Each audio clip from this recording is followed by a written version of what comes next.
While you are negotiating on the bilateral front, I would like you, Your Excellency, to know that there is a multilateral engagement between UN agencies in China and countries outside of China.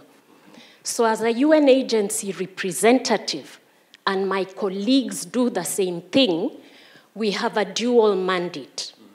We engage on domestic issues in China, but it is my duty to ensure that the developing South benefits from China's vast South-South cooperation initiatives.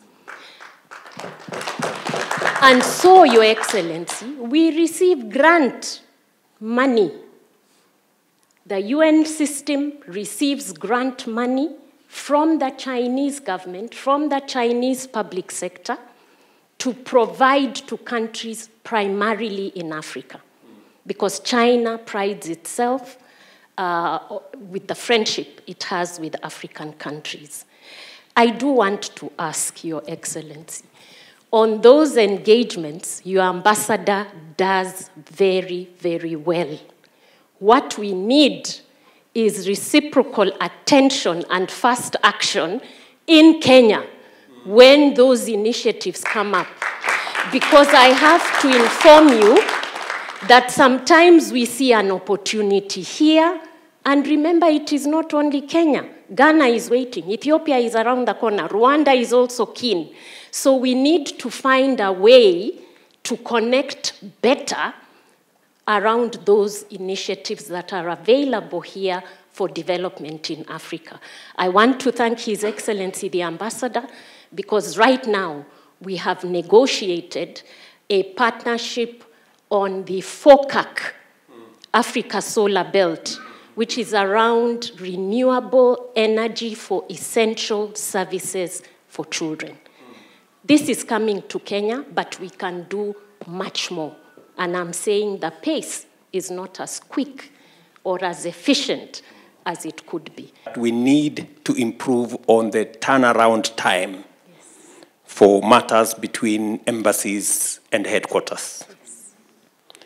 I think P.S. Korir and your team, you need to pull up your socks so that whenever there are issues that require headquarters to provide direction or to engage in a certain manner, we can improve on the efficiency around that turnaround time. And with the expanded mandate of the Ministry of Foreign Affairs to include all the diaspora issues, and with an extra PS, I think there should be demonstrable progress in the efficiency around foreign affairs. And I agree with you that we need a country strategy. In fact, one of the issues I have discussed with Rosalind Jogu is how we can deliberately place Kenyans in some of the UN positions that arise. We have some of the best human capital anywhere in the world. There is no reason, absolutely, why we do not have undersecretaries in the United Nations. And therefore, I agree with you, and I'm sure the Honorable Musalia Mudavadi is going to provide leadership on that front.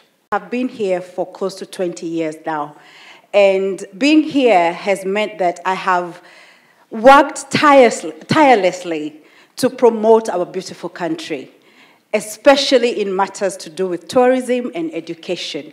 I head the Institute of Kenya, Africa-China Languages and Cultural Exchange Center at Tianjin Normal University, which actually is is working with Kenya Bureau of Standards to do research on coming with the most or the best quality of avocados to be exported to the to the Chinese market. That's one of the things that we do there. However, my note would be for tourism, because being here, China is a huge country with a huge population, and if we can get at least 1% of Chinese people into into our country, we can raise our tourism revenue so high. However, we need platforms to do this, and this is to the in the case of live streaming. We can use social media so much in portraying our beautiful country. We can have influencers. You know, influencers do a good job. We can have influencers to go around in our tourist sites and to at least showcase our country and reach out to the Chinese audience. And so my question would be, would there be a department to help us to do this? We need a partnership with every Kenyan, because ultimately, each and every one of us as patriots have a responsibility to play in making Kenya what we all want it to be. So from wherever you are, whatever you're doing, it is important that you see how best you can positively profile our country. Just to inform you that on matters tourism, you're spot on. In fact, tomorrow we will be signing an agreement between Chinese media and our communications authority on specifically matters to do with tourism. And in fact, for the last 2 years, you may have noticed that with one of the Chinese channels, we've been live streaming the wildebeest migration out of Kenya. And in fact, this year, I intend to be part of the occasion. And I think last year they live streamed for, I think, 3 days continuously. And we got huge response. In fact, our tourism numbers from China went up to 91,000 last year because of some of those interventions. The whole tourism sector, the numbers grew by close to 450,000 last year, going up from about 2 million visitors to 2.45 million visitors. It is our intention to move it this year to 3 million. And some of the interventions you're talking about, Dr. Njeri, are the interventions that will make us achieve the number 3 million, progressively to 5 million visitors in 2027, hopefully. So we will find the mechanisms. I'm sure Balozi here knows that we will be signing the agreements tomorrow with the Communication Authority of Kenya, with the Chinese media. And from there, you can connect people like Njeri into the ecosystem so that we can all play our role in supporting the tourism and pushing the tourism numbers for our country. The honest issue we have, I've been here for 15 years, and I can tell you is the most important question. To designate Kenyan workers coming to China, the biggest job here in China is teaching English. Kenyans here, they are very good teachers of English, and I'm a lecturer. I teach world history in an international high school. Kenyans can be able to teach English in this country. Not only one, not two, but in drones, 100,000. Just last year, we had 672 billion Kenyan shilling remittances from Kenyans in diaspora. Early this month, the DTWG team led by Dan Mokile, which I'm a member, met with the Prime Cabinet Secretary. They had a diaspora going on. Congratulations. P.S. Rosalind Jogu was there. She's done an incredible good job. She's assisted us a lot, and we are happy. First of all, let's congratulate the President. Mr. President is the first person to give us a diaspora department. We've waited for a very long time, from the Kibaki administration to Uhuru administration, and when you came into power, Mr. President, asante sana, you gave us the diaspora department. Now to the question.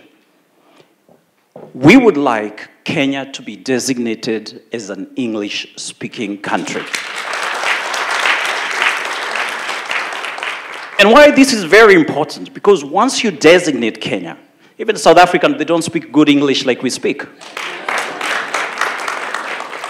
Once you designate Kenya as an English-speaking country, in your bilateral talks with Xi Jinping, we can be able to get work permits to work in China.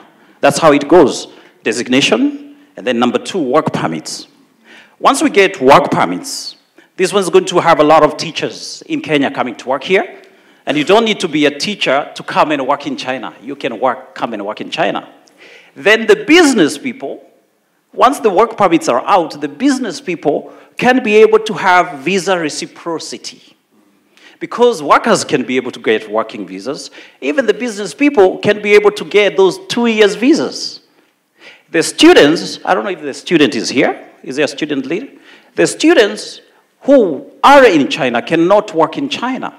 The same part will make the students also be given the permission at least to work and not depend on their parents back home. So, Mr. President, this is the most important thing. As far as Kenyans in China are concerned, this is the most important. My question, with the same designation of Diaspora Department and the Prime Cabinet Secretary here, can you assist us, please, get that designation of English, then move forward and get those work permits so that we can bring Kenyans here. The 672 billion shillings we're talking about will trickle to 1 trillion Kenyan shillings. So did you say you want more Kenyans to come and work in China? Very good. So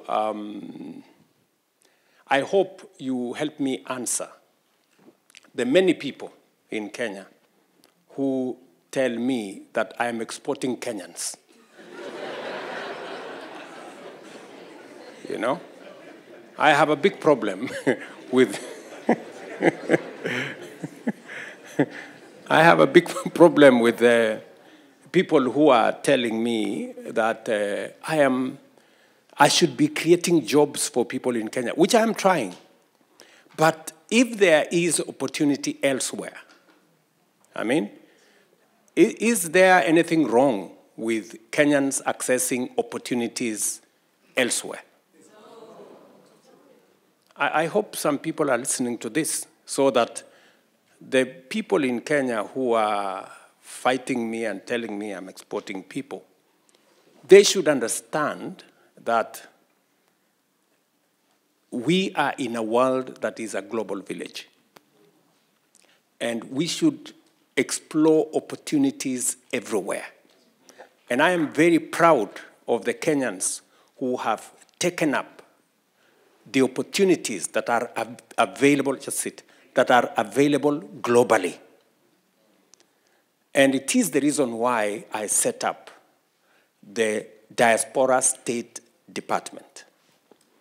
So already it is in my radar. And CS for PCS and CS for Diaspora and Foreign Affairs, together with Roslyn Jogu, my PS for Diaspora, are seized with that matter. We have signed several bilateral labor agreements that provide the framework you're looking for. It is our intention to pursue the same bilateral labor agreement that will also provide for Kenya being designated as an English-speaking country. In any case, Kenyans speak the best English than in any other country in Africa. And that is the correct position. So you're spot on, and you have given me an assignment, and I intend to report back shortly. Is Kenya facing east to China, or is it facing west to the US? And I have answered that question that Kenya is neither facing east nor west. We are facing forward.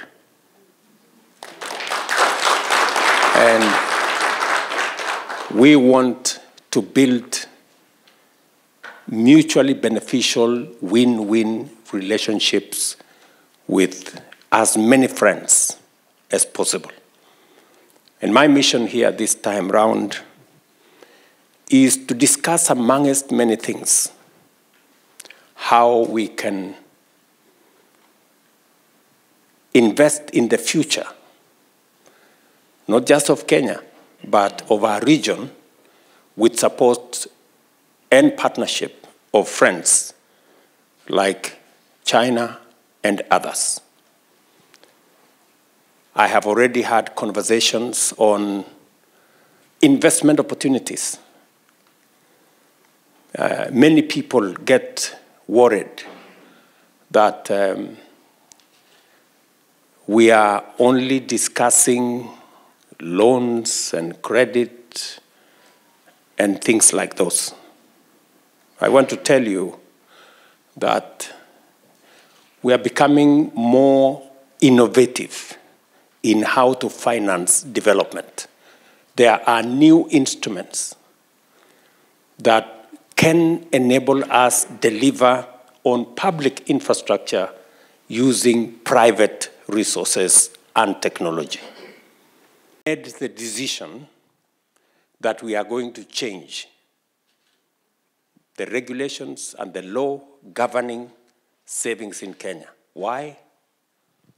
Because investment is a function of savings. You cannot invest if you don't have any savings. You have nothing to invest. And just for your information, China, savings in China is 55% of their GDP. In Kenya, we were at 8%, maybe 9%, maybe 10%. It is my intention to push savings as a percentage of GDP to between 25 and 30%. That is where a majority of countries are.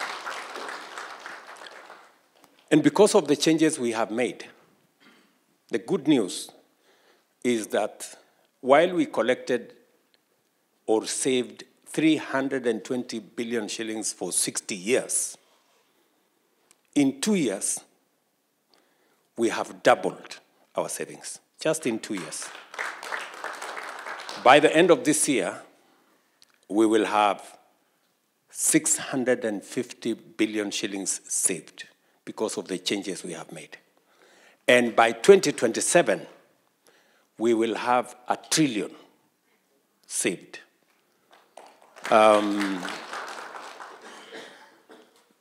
That is why I am not very popular with people who don't want to save.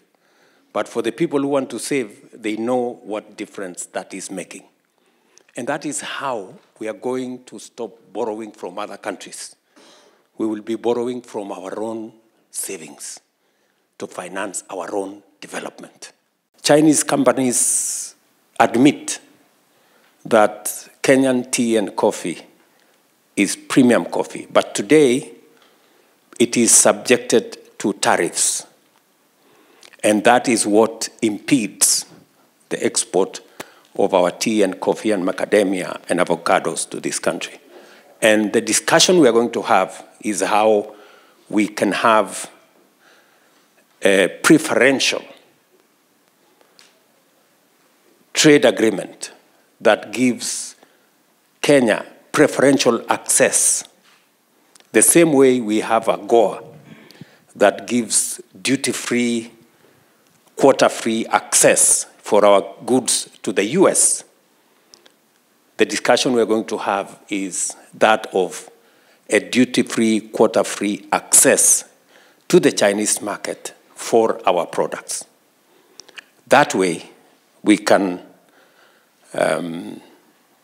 export more to this country, export better products, and we're going this time around to be exporting processed agro-products into this market.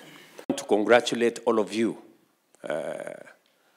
whether you're students or professionals or business people, for daring abroad and doing what you're doing in China, either sharpening your skills in schools, colleges, and universities, or you are deploying your knowledge and expertise in the professional space here in China, or those of you who are doing business. And when I ran for president, I did commit that I will have a diaspora department whose business it will be to manage the affairs of Kenyans in diaspora, to respond to their issues, and to serve them so that we can better leverage on the expertise, the knowledge, the efforts of people in diaspora to drive the development of our country.